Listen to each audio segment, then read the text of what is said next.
अस्सलाम वालेकुम दोस्तों, मैं हूं Asif Ali Khan. Question answer series में एक बार फिर आप सबको खुशामदीद। आज का सवाल वो ये कि मेरे हस्बैंड जो है वो बच्चे को बहुत ज़्यादा डराते हैं, धमकाते हैं, और वो ये कहते हैं कि मैं अभी से अपने बच्चे के अंदर डर जो है वो अपना पैदा करना चाहता हूँ।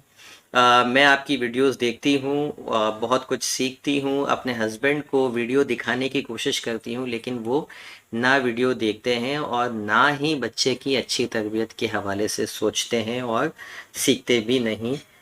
मेरी रहनुमाई फरमाएं, मैं क्या करूँ। देखिए, अल्लाह ताला ने मर्द को ना बाप को शफीक बनाया है, लेकिन बाप जो है वो शफ़क़त चीमा बनने की कोशिश कर रहे होते हैं। शफ़क़त चीमा उन लोगों को समझ में आएगा जो 90 की दहाई की जो है ना पाकिस्तानी फिल्में देखते आए हों। तो वो एक विलन जो है वो का किरदार था। तो देखिए, जो भी चीज़ फादर या मदर जो भी रवैया इख्तियार कर रहे हैं, ये बात याद रखिएगा, वो लौट के आएगा। हम बचपन में ये सुना करते थे, पढ़ा करते थे कि माँ बाप के साथ जैसा सलूक करोगे ना, आपकी औलाद आपके साथ वैसा सलूक करेगी। हमें कभी किसी ने ये नहीं पढ़ाया, या हमारे माँ बाप को कभी किसी ने ये नहीं पढ़ाया कि तुम औलाद के साथ जो सलूक करोगे वही सलूक तुम्हारे पास लौट के आए। यानी औलाद को तो पढ़ाते हैं कि जो तुम अपने माँ बाप के साथ कर रहे हो ना, कल को जो औलाद हुई भी नहीं है अभी, उसकी शादी भी नहीं, उसको धमकियाँ देते हैं कि कल को वो तुम्हें जो है ना ऐसा करेगी, मकाफाते अमल। लेकिन माँ बाप को कोई नहीं समझा रहा कि आज जो आप, ये तो पैदा हो गई है ना, कुछ बड़ी भी हो गई है, चंद ही सालों में आपके हाथों में आ जाएगी, आपके हाथों से निकल जाएगी, हाथों में आएगी नहीं। तो माँ बाप को भी ये चीज़ समझने की ज़रूरत है कि आज जो मेरा बेटा 5 साल का, 6 साल का, 10 साल का है, इसको कितना टाइम लगेगा जवान होने में। आज आप ताकतवर हैं, जो दिल चाहे कर लें इसके साथ, सेम टू सेम लौट के आएगा, रिपीट होगा। आज हाथ उठाएंगे, आपका बच्चा आप पे हाथ उठाएगा, क्योंकि आप ही उसको ट्रेन कर रहे हैं। तो जो साहब ये चाहते हैं कि मैं आज से अपने बच्चे के अंदर डर पैदा करना चाहता हूँ अपना, ताकि बच्चा मुझसे डर के रहे, तो भाई कितने दिन डरा लोगे आप। ठीक है, जब आप पे बुढ़ापा और उस पर जवानी होगी, जब आप कमज़ोर है वो ताकतवर होगे, फिर क्या करोगे, फिर कहाँ जाएगा आपका डर। फिर वो आपको डराएगा, फिर वो आपको धमकाएगा, फिर आपको दबाएगा और आपको रोब में लेके चलेगा। मैं ऐसे कई लोगों को जानता हूँ जिनके बाप अपनी औलादों के सामने बोल नहीं सकते। ऐसे कई एग्जाम्पल्स हैं, मेरी आपकी लाइफ में भी होंगे, जिनके बेटे, जिनकी बेटियां ऐसे बात करती हैं, ऐसे धड़ल्ले से बात करती हैं अपने माँ बाप के सामने कि जैसे वो माँ बाप हों और माँ बाप बच्चे। वो इसलिए नहीं बात करते हैं कि ये बदतमीज़ औलाद है, वो इसलिए बात करते हैं क्योंकि माँ बाप ने तमीज़ से तरबियत नहीं की। माँ बाप अगर तमीज़ से तरबियत करते तो बच्चे कभी बदतमीज़ नहीं होते। बहुत सारे लोग ये भी कहते हैं मेरे बारे में कि मैं हमेशा माँ बाप को ही बातें सुनाता रहता हूँ, औलाद के लिए कोई वीडियो नहीं बना। उसकी वजह यह है भाइयों और बहनों कि जो भी बच्चा कर रहा है आपकी पैदावार है, आपकी प्रोडक्ट है, आपकी मशीन है। वो आप उसको जैसे ट्रेन करेंगे वही तो मिलेगा ना आपको। वो कहीं बाहर से सीख के थोड़ी आ रहा है बदतमीजी। आपका रवैया, बाहर से इवन सीख भी रहा हो, लेकिन अगर आपका रवैया अच्छा है ना, आपकी औलाद का भी अच्छा रहेगा। आप ज़िंदगी में आप देख लें, कहीं कहीं कहीं ऐसा होता है कि माँ बाप बहुत ही किस्म के शरीफ लोग थे या हैं, और उनकी औलादें लेकिन उनके साथ अच्छा नहीं करती। ये फिर माँ बाप के कुछ गुनाह होते या उनके पुश्तों में से कोई गुनाह होते जो उनके आगे आ रहे होते, लेकिन नॉर्मली ऐसा नहीं होता। बहरहाल, अब शौहर की इस्लाह जो है वो भाई कैसे करनी है। कभी भी ऐसा ना क्या किया करें कि ये देखिए, ये वीडियो सुनिए ज़रा किस तरह से बंदा बयान कर रहा है और इसकी बात सुनिए। This is not the way of teaching to your husband. हमेशा ऐसे हस्बैंड जो प्रॉब्लमेटिक हों, जो सीखने के लिए तैयार ना हो, जिनको पेरेंटिंग नहीं आती हो, उनको हमेशा इनडायरेक्टली समझाया जाता है। इनडायरेक्टली उनके अंदर ये इल्म उन तक, क्योंकि वो हैं अभी, उनके जहन, उनको नहीं पता अच्छी तरबियत क्या हो सकता है। उनके माँ बाप से उसने यही सीखा हो बेचारे ने कि डांटना है और मारना है और डरा के रखना। आप उसको ऐसे नहीं से इस्लाह कर सकते हैं उसकी, बल्कि आप, दूसरा ये होता है कि फिर माँ बाप में, इसमें इन्होंने ये भी लिखा है कहानी में कि फिर मेरे झगड़े हो जाते हैं उनसे और वो फिर मुझ पे चीखते हैं, चिल्लाते हैं, और फिर बच्चों पे असर पड़ता है। होंगे, अगर आप सही तरीके से अप्रोच नहीं कर रहे उसके माइंड को, तो फिर क्या होगा, वो बंदा चिड़चिड़ाएगा। एक बात हमेशा एक नोट कर लें बात, कि बच्चों की वजह से कभी भी अपने और अपने हस्बैंड के दरमियान कोई दरार आने ना दे। कोई गैप आने ना दें। अदरवाइज़ क्या होगा, बच्चों की तरबियत ख़राब करने के चक्कर में आप अपने रिलेशनशिप को ख़राब, यानी छोटे नुकसान को आप बचाते बचाते बड़ा नुकसान कर लेंगे। हस्बैंड एंड वाइफ का गैप बड़ा नुकसान है, क्योंकि ये गैप जब आता है तो फिर पूरी नस्ल तबाह होती है। हो सकता है तरबियत से शायद एक बच्चे पर असर पड़े, लेकिन मियाँ बीवी का जो गैप होता है ये पूरी नस्ल के ऊपर जो है वो असर डालता है, और फिर बहुत सारी चीज़ों पे इसके असर आते हैं। ठीक है, तो आपकी हेल्थ पे आएंगे, शौहर की जॉब पे आएगा, मतलब और दीगर रिश्तेदारों पे इसके इम्पैक्ट जाते हैं। तो छोटे नुकसान की वजह से बड़ा नुकसान ना करें। ठीक है, कोई भी एक चीज़ के लिए दूसरी चीज़ को सेक्रीफाइस ना करें, एक रिश्ते को बचाने के लिए दूसरा रिश्ता, बड़ा रिश्ता सेक्रीफाइस ना हो। आपने उस बंदे से अंडरस्टैंडिंग हर हाल में कायम रखनी है, चाहे वो बच्चों के साथ कितना ही जालिम हो।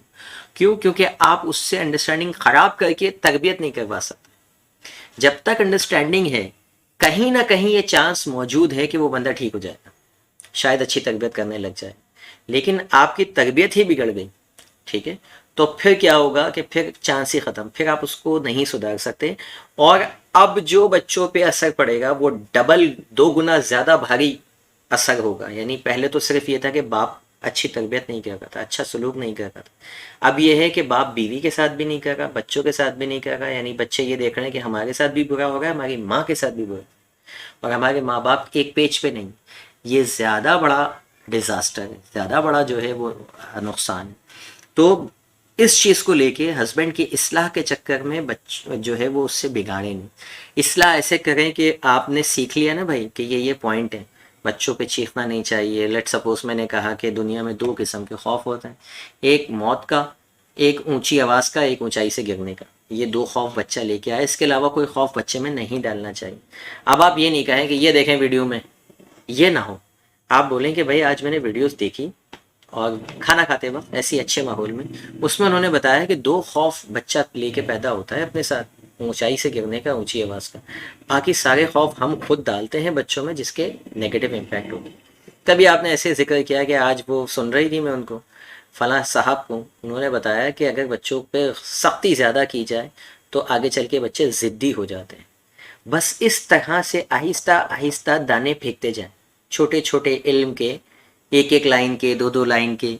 ठीक है, कहीं आप कहें कि जो है वो आज मैं सुन रही थी कि अगर बच्चों में मवाजना किया जाए, एक बच्चे को ज़्यादा फ़ौक़ियत दी जाए, दूसरे को कम दी जाए, तो इससे बच्चों के दरमियान नफ़रत का बीज जो है वो बोया जाता है और बच्चे आगे चल के एक दूसरे से नफ़रत कर रहे होते हैं। तो वो ये बता रहे थे कि हमेशा माँ बाप को चाहिए कि बच्चों को एक निगाह से देखें, एक तरह से डील कर, दैट्स इट।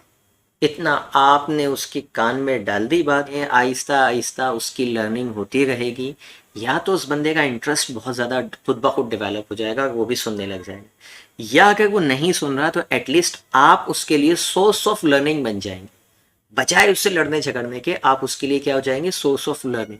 आहिस्ता आहिस्ता उनकी इस्लाह होती जाएगी, और बाज़-औक़ात बंदा जो है ना इनडायरेक्ट लर्निंग को ज़्यादा अंडरस्टैंड करता है और ख़ुद ब खुद आहिस्ता आहिस्ता अपने अंदर तब्दीली लाता जाता है, बजाय जब आप उसको जताएं, बताएं कि ये देखो, ये वीडियो देखो, ये फ़लाँ आर्टिकल देखो, ये फ़लाँ किताब देखो। इससे ईगो हर्ट होती है सामने वाले की, अच्छा मुझे सिखा गई हो, अब मैं तुमसे सीखूंगा। ठीक है, मुझे नहीं आता क्या, मेरे बाप बाप ने मुझे नहीं सिखाया क्या, इंटरनली उस बंदे की ईगो हर्ट हो रही होती। तो लर्निंग का वो जो पैटर्न है ना कि बता के, जता के सिखाने वाला, वो ऐसे लोगों पे, ख़ास तौर पे जहाँ हस्बैंड का रिश्ता है, तो वैसे ही एक स्टेप ऊपर होता है ना, वो बोलता है मैं हूँ जो भी हूँ, अक्ले कुल। तो वहाँ तो वैसे ही वो सीखने को तैयार नहीं होता। तो प्यार मोहब्बत से इनडायरेक्टली सिखाएं, यही फार्मूला आप अपने सास ससुर पे भी अपनाएं, क्योंकि उनकी पेरेंटिंग में भी बहुत मिस्टेक्स होती हैं, लेकिन वो मानते नहीं, वो बोलते हैं हम तजर्बेकार हैं। भाई एक चीज़ को गलत तरीके से 50 साल तक करते रहो तो तजर्बा तो आपको गलत चीज़ का हुआ ना, सही चीज़ का तो अब भी नहीं हुआ। तजर्बा इसी चीज़ का नाम है कि एक ही चीज़ बार बार किए जा रहे हैं। ये भी तो बताओ कि वो चीज़ सही है या गलत है। ठीक है, असल तजर्बा तो ये है कि आप हर बार करें और हर बार उसको इम्प्रूव करें, तो फिर आप कहें कि 50 सालों में मैंने इतना इम्प्रूव किया। हमारे यहाँ तो जो 50 साल पहले कर रहे थे वही आज कर रहे हैं। ठीक है, तो इम्प्रूव तो कुछ नहीं कर। तो इनडायरेक्टली प्यार मोहब्बत से इस्लाह करते जाएं, बजाय इसके कि लड़ना झगड़ना, ये बिल्कुल भी हल नहीं है। ना इस्लाह होगी बल्कि उल्टा आपकी फैमिली जो है वो تباہ ہو جائے گی، برباد ہو جائے گی، بچوں پہ اور زیادہ غلط۔ پھر بھی اگر ہسبینڈ نہ مانے، لیٹ سپوز کسی کو ایسا بندہ مل گیا ہے بالکل فارغ جو اس سے بھی نہیں مان رہا، تو بھائی آپ خود اختیار لیں، خود جو ہے پرسنلی ذمہ داری لیں کہ بچوں کی تربیت کی ذمہ داری میری۔ وہ بندہ جو بھی کر رہا ہے اسے کرنے دیجیے۔ ایک ماں اگر اسٹرانگ ہو جائے نا، یقین جانیے نسلیں بن جاتی، ٹھیک، نسلیں بن جاتی۔ لیکن اگر ماں کمزور پڑ گئی نا بھائی، تو پھر کوئی کچھ نہیں کر سکتا اولاد۔ تو کم سے کم اگر ہسبینڈ پھر بھی نہیں مان رہا تو آپ اپنے حصے کا کام کیے جائیں، ٹھیک ہے، اپنے حصے کی شمع جلاتے جائیں، اپنے حصے کی تربیت کرتے چلے جائیں، اللہ سے دعا کرتے چلے جائیے۔ ماں کی دعاؤں میں بہت برکت ہوتی ہے۔ ماں کی دعائیں ایسے ایسے نکمے نالائق بچوں کو جو ہے نا کامیاب بنا دیتی ہیں کہ جو کسی کام کے نہیں تھے، جن کی تربیت خراب تھی، جن کا باپ خراب تھا، جن کا خاندان خراب تھا، لیکن ماں کی دعائیں ایسی لگتی ہیں کہ پھر وہ بندہ اسی خاندان سے اٹھ کے جو ہے ایک اسٹار بن جاتا ہے، ایک سپر اسٹار بنتا ہے، ایک ایسا معاشرے کا فرد بنتا ہے جو نہ صرف اپنے لیے بلکہ ساری دنیا کے لیے جو ہے وہ مشعل راہ بن جاتا ہے، ساری دنیا کے لیے مفید ہو جاتا ہے۔ ماں کی دعائیں ایسے لگتی ہیں۔ تو اللہ سے دعا کرتے جائیے، اپنے حصے کی شمع جلاتے جائیے، اللہ رب العزت آپ کی محنت کو یقینی طور پہ جو ہے وہ رنگ دے گا، اور آپ کی اولاد نیک صالح بنے گی انشاءاللہ۔ ملتے ہیں اگلی ویڈیو میں۔ اللہ حافظ۔